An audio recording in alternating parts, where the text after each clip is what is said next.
पान सुख को बंद करो भोगना। विचित्र केलि महोत्सवोल्लसितम राधा चरण विलोडित रुचिर शिखंडम हरिम वंदे।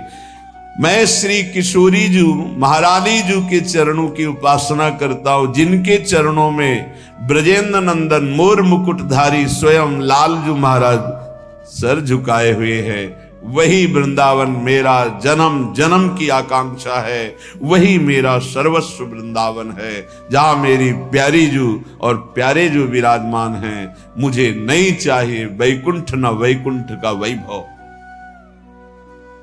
अब भी समय है। उपासक यदि आर्त भाव से भगवान से प्रार्थना करे तो प्रार्थना से बहुत जल्दी परिवर्तन होता है। भगवान सत हैं, चिदानंद हैं, प्रेमानंद हैं, करुणामय हैं, और एक भगवान का नाम है भक्ता अनुग्रह कारिणो। जो उनसे प्रार्थना करता है उस पर अनुग्रह कर देते, लेकिन प्रार्थना वही सुनी जाती है जो आर्त भाव हृदय से होती है। सच्ची मानना तुरंत परिवर्तन देखा गया है। ये हम अपने जीवन की सैकड़ों बार की बात कह रहे हैं। जब कभी ऐसा आया है और प्रार्थना हुई है, मिनट पूरा होना मुश्किल हुआ है और उस प्रार्थना का उत्तर तत्काल मिल गया है। एक बार तो बस प्रार्थना करके हटे कि वह तुरंत उत्तर आ गया। वो ऐसे से ऐसा, अच्छा अच्छा, तत्काल तत्काल। बस अंतर ये होता है कि हम हृदय से प्रार्थना नहीं कर पाते। हमारी प्रार्थना कपट जाल से युक्त होती, इसलिए प्रभु मोहि कपट छल छिद्र न भावा। सच्चिदानंद रूपाय भक्तानुग्रह कारिणो माया निर्मित विश्वाय महेशाय नमो नमः। हे नाथ, आप सच्चिदानंद में हैं, सच्चिद आनंद में। तात्पर्य, हम आपको कुछ दे सके ऐसी सामर्थ्य नहीं।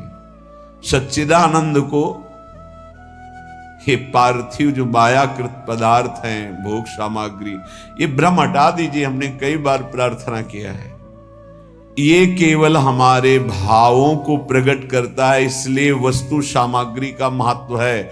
अगर भाव नहीं है तो कोई वस्तु सामग्री का महत्व नहीं। आप 100 कुंतल सोना चढ़ा दो, हमारे प्रभु के लिए कुछ नहीं है। कई बार आपको बताया है, समुद्र को रत्नगर्भा, पृथ्वी को रत्नगर्भा कहा गया है। ऐसे ऐसे पहाड़ हैं जो 4-4 लाख योजन के सोने के हैं, और वो सब मायाकृत है। आप देवलोक को जाइए, वहां स्वर्णिम भवन बने हुए हैं देव गंधर्व अप्सराओं के। अमरावतीपुरी कैसी बनी हुई है, पढ़ करके महाभारत में देखिए कैसी देवराज इंद्र की सभा है, कैसी वरुण जी की सभा है, कैसी लोकपाल अग्नि की, वायुदेव की। होश उड़ जाएंगे। और ये सब मायाकृत है। ऐसे प्रभु को हम क्या दे सकते हैं? और ऐसे प्रभु को जब रोते हुए भाव से किसी ने पत्र अर्पित किया तो बिक गए एक पत्र में। पत्रम पुष्पम फलम तोयम।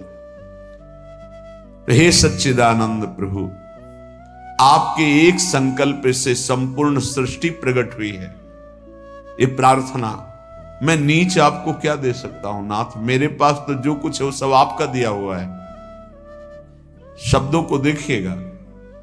हे नाथ, मेरे पास जो कुछ है वो तो आपका दिया हुआ है। आपके एक संकल्प से संपूर्ण सृष्टि हुई है। नाथ, मैं आपको क्या दे सकता हूं प्रसन्न करने के लिए? आप मुझ पे अपनी तरफ से, अपनी कृपा से प्रसन्न हो। जब मैं शरीर की तरफ देखता हूं, रोगा हरन्ति सततम प्रबला शरीरम कामादयोप्यनुदिनम प्रदहन्ति चित्तम मृत्युश्च नृत्यति सदा कलयन् दिनानि तस्मात् त्वमद्य शरणं मम दीन बंधो।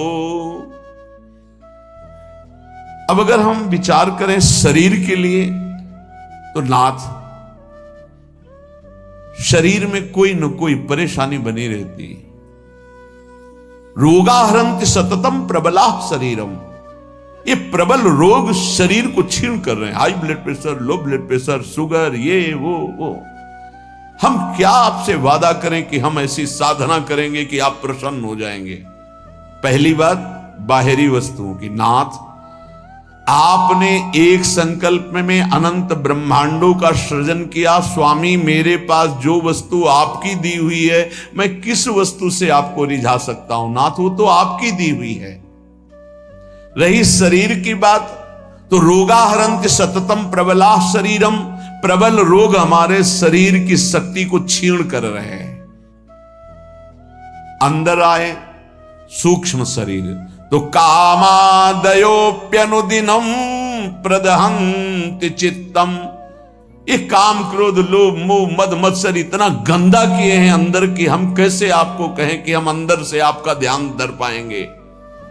कभी काम अपना प्रभाव दिखाता है, कभी क्रोध अपना प्रभाव, कभी लोभ, कभी मोह, कभी अहंकार, कभी ईर्ष्या। नाथ, बड़ा गंदा हृदय है।